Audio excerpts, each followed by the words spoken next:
Our top story at 9:30, Donald Trump is one step closer to the White House. His huge Republican primary win in Florida tonight ended Senator Marco Rubio's presidential dreams. Ohio Governor John Kasich picked a good time to pick up his first primary win, keeping his hopes alive by winning in his home state. On the Democratic side, Hillary Clinton taking Florida, Ohio, and North Carolina from Bernie Sanders. But Sanders is putting up a fight in Missouri and Illinois at this hour. And right now at 9:30, a look at how many New Yorkers voted today. That's right. People originally from our area make up a large portion of the Florida electorate. TV 1055's Marcia Kramer spent her day in Miami talking to them. I voted for Donald Trump. Because? I like him. I really do. I trust him. I believe what he says. He's not talking mumbo-jumbo. He's not speaking as a politician normally speaks. I voted since the first time I could vote, and he's the first guy that speaks my language.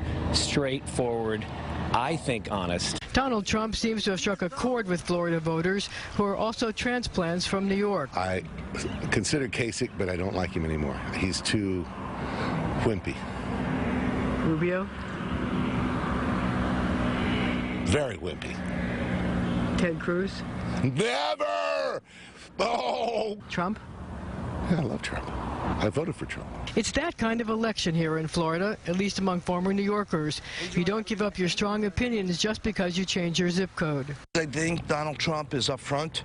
I think Donald Trump sees the world from a perspective of economics. But it's not all about Trump. Hillary Clinton is a favorite here, too. You're voting for Hillary? Yes. Why? I think she's the best candidate. I think she's going to make the change that we need. Who did you vote for? Hillary. Because? Because I'm a Democrat and I believe in what she stands for. I don't like what the Republican Party is out there doing. Some New Yorkers also feel the burn.